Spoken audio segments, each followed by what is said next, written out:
चंदनपुर नाम का एक गांव था। उस गांव में एक फौजी रहता था। उस फौजी ने 5 महीने पहले ही नौकरी ज्वाइन की थी। वो फौजी गांव का पहला आदमी था जिसे आर्मी में नौकरी मिली थी, इसलिए गांव के सभी लोग उसकी बहुत इज्जत करते थे।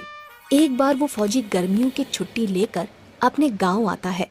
फौजी जैसे ही गांव में प्रवेश करता है, सबसे पहले उसे एक बूढ़े काका दिखाई देते हैं। वो फौजी बूढ़े काका के पैर छूता है और काका कहते हैं, खुश रहो बेटा, देश का नाम रोशन करो। इसके बाद फौजी का दोस्त मिलता है और कहता है, अरे यार, तुम कितने बदल गए हो और शादी कब कर रहे हो? तब वो फौजी कहता है, यार सोच रहा हूँ इस बार शादी करके ही वापस जाऊँ। इसके बाद दोनों लोग हंसते हुए घर की तरफ निकल जाते हैं। घर पहुंचते ही फौजी का खूब जोरों से स्वागत होता है। फौजी की माँ फौजी के माथे पर टीका लगाती है और कहती है, बेटा, तुम्हारे लिए एक बहुत अच्छा रिश्ता आया है। इस बार मना मत करना और शादी करके ही वापस जाना। तब फौजी कहता है, ठीक है माँ, अगर तुम चाहती हो तो मैं शादी करके ही वापस जाऊंगा। उस फौजी का उसकी माँ के अलावा इस दुनिया में कोई नहीं था। उसके पिताजी बचपन में ही गुजर गए थे। अगले दिन फौजी अपनी माँ के साथ लड़की देखने जाता है। लड़की वाले फौजी और उसकी माँ का खूब स्वागत करते हैं और थोड़ी देर बाद लड़की को बाहर बुलाया जाता है। लड़की की बड़ी बड़ी आँखें, लंबे लंबे बाल और गोरा गोरा चेहरा फौजी को बहुत पसंद आता है और वो तुरंत शादी के लिए हाँ कर देता है। अगले ही दिन दोनों की सगाई का शुभ मुहूर्त निकाला जाता है। वो फौजी सगाई वाले दिन से ठीक पहले शहर जाकर बहुत सारे कपड़े खरीदता है और अपनी माँ के लिए अच्छी अच्छी और सुंदर साड़ियाँ भी लाता है। इसके बाद फौजी अपनी होने वाली बीवी के लिए एक लहंगा भी खरीदता है। अगले दिन दोनों की सगाई होती है और फौजी की माँ खूब नाचती है। फौजी का एक दोस्त कहता है, अपना फौजी बहुत किस्मत वाला है, देखो कितनी सुंदर लड़की मिली है। इसके बाद खाना पीना होता है और सभी लोग खूब मजे करते हैं। फौजी की माँ पंडित जी से कहती है, पंडित जी, कैसे भी करके इसी महीने मुझे अपने बेटे की शादी करनी है, आप कोई शुभ मुहूर्त निकालिए। तब पंडित जी थोड़ी देर कुंडली को देखते हैं और फिर कहते हैं, 2 हफ्ते बाद बहुत ही शुभ मुहूर्त है, ऐसा समय साल में एक बार आता है। फौजी की माँ कहती है, तो फिर क्यों ना 2 हफ्ते बाद ही शादी कर दी जाए, क्यों समधी जी, आपका क्या कहना है? समधी जी भी फौजी की माँ की बात से सहमत हो जाते हैं और 2 हफ्ते बाद फौजी की शादी तय हो जाती है। फौजी के घर में शादी की तैयारियां शुरू हो जाती हैं। फौजी की माँ दिन भर अकेले सारा काम करती है। ये देखकर एक दिन फौजी अपनी माँ से कहता है, माँ, बस कुछ दिनों की बात है, उसके बाद तुम्हारी बहू घर में आ जाएगी और फिर तुम्हें कोई काम नहीं करना पड़ेगा। फौजी की माँ कहती है, हाँ बेटा, एक बार बहू घर में आ जाए फिर मैं आराम से भगवान का भजन कीर्तन करूंगी।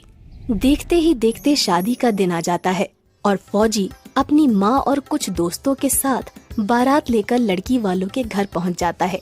फौजी की शादी बड़े ही धूमधाम से होती है और फौजी अपनी बीवी को लेकर घर आ जाता है। अगले ही दिन से फौजी की बीवी घर का सारा कामकाज देखने लगती है और अपनी सास यानी कि फौजी की माँ की खूब सेवा करती है। एक दिन सुबह सुबह फौजी की माँ अपनी बहू से कहती है, ना जाने मेरे कौन से कर्मों का फल है जो मुझे तुम्हारे जैसी संस्कारी और अच्छी बहू मिली है। तभी बगल में बैठा फौजी कहता है, अरे वाह माँ, शादी करके बहू को मैं लाया हूँ, आपको मेरी तारीफ करनी चाहिए। इसके बाद वो फौजी अपनी बीवी और माँ के साथ हंसी खुशी समय गुजारने लगा। थोड़े दिनों बाद फौजी की छुट्टियाँ खत्म हो जाती हैं और वो वापस अपनी ड्यूटी पर जाने लगता है। जाते जाते वो अपनी बीवी से कहता है, अपना और माँ का ख्याल रखना, मैं बहुत जल्द छुट्टियाँ लेकर वापस आऊँगा। इसके बाद फौजी अपनी माँ के पैर छूकर घर से चला जाता है। अपने बेटे को जाता हुआ देखकर उसकी माँ की आंखों में आंसू आ जाते हैं। इसके बाद फौजी अपनी ड्यूटी पर तैनात हो जाता है और देश की सेवा करने लगता है। इधर गांव में उसकी माँ और उसकी बीवी दोनों हंसी खुशी एक साथ अपना समय गुजारने लगते हैं।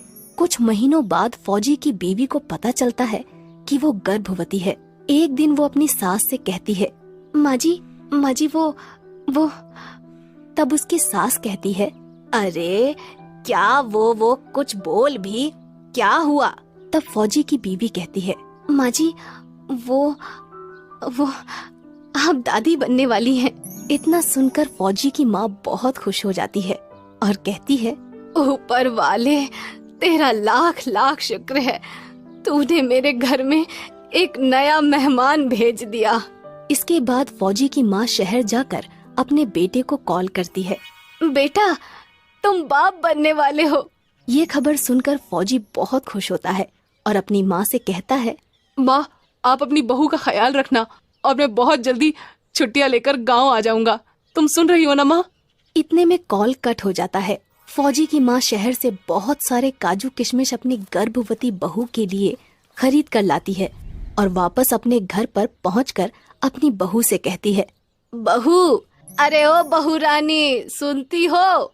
मैंने अपने बेटे को ये खुशखबरी बता दी है, वो बहुत जल्द छुट्टियां लेकर घर आ जाएगा।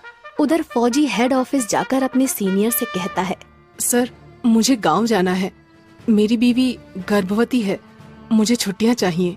तब फौजी का सीनियर कहता है, सॉरी सर, पर हम आपको छुट्टियां नहीं दे सकते क्योंकि 10 दिन बाद 15 अगस्त आने वाला है और इस बार आतंकवादियों का खतरा बहुत ज्यादा है, इसलिए प्रधानमंत्री जी ने सिक्योरिटी बहुत टाइट करने का ऑर्डर दिया है। ये सुनकर फौजी बहुत निराश हो जाता है और अपने ऑफिसर को सैल्यूट करके वापस अपनी ड्यूटी पर आ जाता है। इसके बाद फौजी अपनी माँ और गर्भवती बीवी के लिए एक लेटर लिखता है जिसमें लिखा होता है कि देश की सुरक्षा के चलते मैं घर नहीं आ पाऊंगा। 15 अगस्त के ठीक 3 दिन पहले बहुत तेज बारिश होती है और देश के अधिकतर हिस्सों में बाढ़ जैसे हालात बन जाते हैं। वो फौजी अपनी ड्यूटी के वक्त अपने एक साथी से कहता है, यार, मेरी बीवी गर्भवती है और पता नहीं वो किस हाल में होगी। एक तरफ घर परिवार है और दूसरी तरफ देश। मेरी तो कुछ समझ नहीं आ रहा है।